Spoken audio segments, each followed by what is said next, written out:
बिस्मिल्लाहिर्रहमानिर्रहीम। अस्सलाम वालेकुम। आज हम class 9 chapter number 1 fundamental of chemistry का लेक्चर नंबर 26 करेंगे और इस 26 लेक्चर में हम दो टर्म समझेंगे। एक टर्म का नाम है हमारे पास मॉलिक्यूलर मास,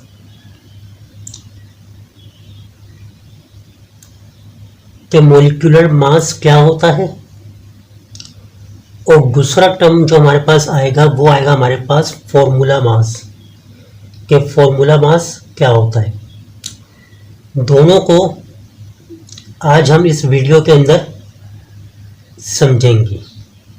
तो इस दोनों टर्म को समझने से पहले अगर आपने मेरा चैनल सब्सक्राइब नहीं किया तो सब्सक्राइब करें, लाइक करें, शेयर करें। तो पहले हम समझते हैं मॉलिक्यूलर मास क्या होता है। अगर इसकी डेफिनेशन लिखी जाए तो हम कहेंगे molecular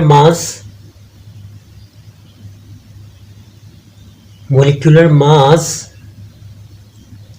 is the sum of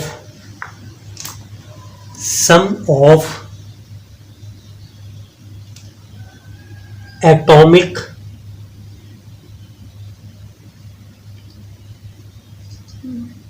masses of all atoms present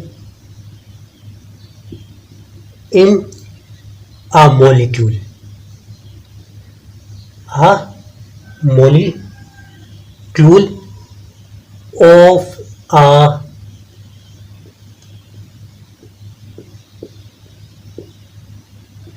substance. सही है। दूसरी बार हम क्या लिखेंगे इसके बारे में, its unit is AMU। Definition लिख दी हमने। अब हम इसको एक्सप्लेन करते हैं कि मॉलिक्यूलर मास क्या होता है। मॉलिक्यूलर मास कहते हैं कि एक मॉलिक्यूल के अंदर तमाम एटम्स के एटॉमिक मास का सम।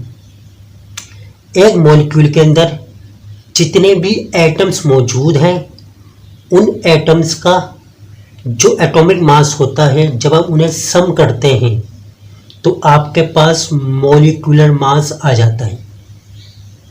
मिसाल हम यहाँ देखेंगे। अभी मिसाल ये है कि molecular mass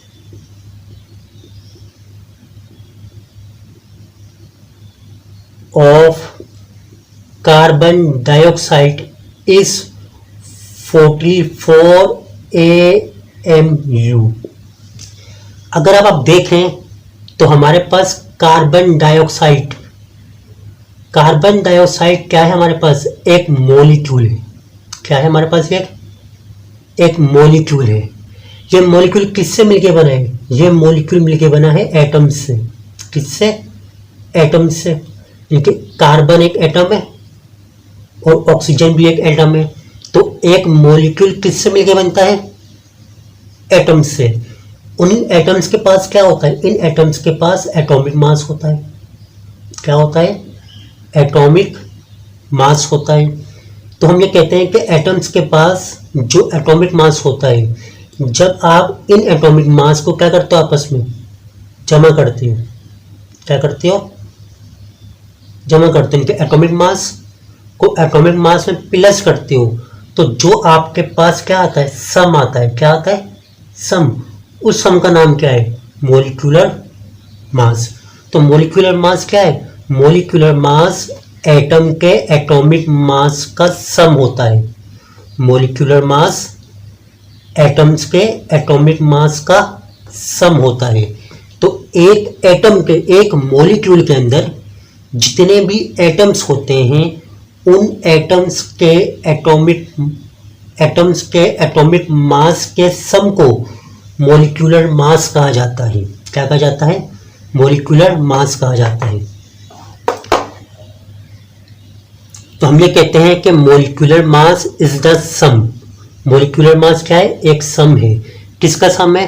of atomic masses, atomic masses का, ऑफ ऑल एटम्स, तमाम एटम्स के, तमाम एटम्स के एटॉमिक मास का सम प्रेजेंट इन अ मॉलिक्यूल, जो एक मॉलिक्यूल में मौजूद होते हैं, ऑफ अ सब्सटेंस, एक सब्सटेंस के, एक सब्सटेंस में जो मॉलिक्यूल है, उस मॉलिक्यूल के अंदर जितने भी एटम्स मौजूद हैं, उन एटम्स के एटॉमिक मास के सम को क्या कहते हैं? हम कहते हैं मॉलिक्यूलर मास।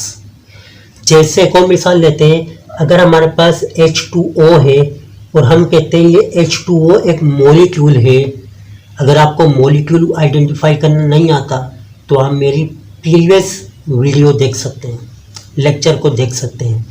हम कहते हैं ये एक मॉलिक्यूल है, इस मॉलिक्यूल में क्या होंगे? इस मॉलिक्यूल के अंदर एटम होंगे और उन एटम का क्या होगा? उन एटम का एटॉमिक मास होगा। तो आप उन एटम के एटॉमिक मास को प्लस कर लें। जो प्लस करने के बाद जो भी आपके पास सम आएगा, वो सम क्या कहलाएगा? वो सम कहलाएगा आपके पास मॉलिक्यूलर मास। जैसे हम कहते हैं ना 2 + 4 को कर ले तो क्या आएगा? 6 आएगा। ये 6 क्या है? ये 6 हमारे पास सम है। किसका सम है? 2 और 4 का। ये क्या है? सम है हमारे पास। किसका सम है? 2 और 4 का। ऐसे ही जब हम एक मॉलिक्यूल के अंदर जो एटम मौजूद होते हैं, उन एटम के एटॉमिक मास को जब हम सम करते हैं तो जो सम है वो मॉलिक्यूलर मास कहलाता है। क्या कहलाता है? मॉलिक्यूलर मास कहलाता है। इससे आसान डेफिनेशन करने तो क्या कहेंगे आप कहेंगे मॉलिक्यूलर मास जो है क्या है? Mass of one molecule, mass of one molecule. Simple definition करेंगे कि एक मॉलिक्यूल का जो मास होता है उसको मॉलिक्यूलर मास कहा जाता है और इसको AMU में रिप्रेजेंट किया जाता है। यानी कि मॉलिक्यूलर मास की यूनिट क्या है हमारे पास? AMU। तो मॉलिक्यूलर मास क्या है? मॉलिक्यूलर मास हम कहेंगे मॉलिक्यूलर मास क्या है? मॉलिक्यूलर मास मॉलिक्यूल के अंदर एटम्स के एटॉमिक मास का सम होता है और इसे हम AMU में रिप्रेजेंट करते हैं। या शॉर्ट डेफिनेशन क्या करेंगे हम कि एक मॉलिक्यूल का जो मास होता है उसको हम कहते हैं मॉलिक्यूलर मास। इसी को पढ़ने के बाद फॉर्मूला मास पढ़ने की ज़रूरत नहीं होती। फ़र्क क्या होता है? फ़र्क सिर्फ ये होता है कि मॉलिक्यूलर मास को हम फॉर्मूला मास बना देते हैं कि formula mass is the sum of atomic masses of all atoms present in a molecule की जगह पे आ जाता है फॉर्मूला यूनिट। क्या आ जाता है? Formula unit. यानी क्या है? यानी यह है कि फॉर्मूला मास क्या होता है? फॉर्मूला मास भी क्या होता है? एक सम होता है। ये क्या होता है? सम। किसका सम होता है? एटम के का सम, एटम के एटॉमिक मास का सम, एटम के एटॉमिक मासेस का सम होता है। किस में होता है? फॉर्मूला यूनिट में। किस में? Formula unit. यानी कि एक फॉर्मूला यूनिट के अंदर जितने भी एटम्स हैं उन एटम्स के एटॉमिक मास के सम को क्या कहते हैं? हम फॉर्मूला मास कहते हैं। तो मॉलिक्यूलर मास फॉर्मूला मास में डिफरेंट क्या है? डिफरेंट चीज़ क्या है? डिफरेंट चीज़ ये है कि जो फॉर्मूला मास होता है ये मॉलिक्यूल की बात करता है और जो मॉलिक्यूलर मास होता है वो मॉलिक्यूल की बात करता है, जबकि फॉर्मूला मास फॉर्मूला यूनिट की बात करता है कि एक फॉर्मूला यूनिट का जो मास होता है वो फॉर्मूला मास कहलाता है और एक मॉलिक्यूल का जो मास होता है वो मॉलिक्यूलर मास कहलाता है। तो हम कह सकते हैं mass of one formula unit, one formula unit. एक फॉर्मूला यूनिट का जो मास है उसको फॉर्मूला मास कहते हैं और एक मॉलिक्यूल का जो मास होता है उसको मॉलिक्यूलर मास कहते हैं। दोनों को हम AMU में रिप्रेजेंट करते हैं। किस में करते हैं? AMU में रिप्रेजेंट करते हैं। याद रखिएगा कि मॉलिक्यूलर मास की जो डेफिनेशन है वही डेफिनेशन कहाँ आ जाएगी? फॉर्मूला मास में आ जाएगी। बट डिफरेंस का आएगा, डिफरेंस आएगा मोलिक्यूल की जगह पे क्या आ जाएगा, मोलिक्यूल की जगह पे फॉर्मूला यूनिट आ जाएगा और यहाँ आ जाएगा फॉर्मूला मास। बाकी कुछ भी चेंज करने की ज़रूरत नहीं है हमारे पास। एग्जाम्पल देख लेते हैं हमने कहा NaCl का कितना मास होता है, हमने कहा 58.5 AMU। तो जब हम कहते हैं कि 55.5 AMU is the formula mass of NaCl। Formula mass क्यों कह रहे हैं कि ये जो लिखा है मैंने NaCl, ये मॉलिक्यूल नहीं, ये फॉर्मूला यूनिट है। ये क्या है, फॉर्मूला यूनिट है और फॉर्मूला यूनिट का फॉर्मूला मास होता है। तो NaCl का फॉर्मूला मास है और क्या है फॉर्मूला मास हमारे पास 58.5 MAU।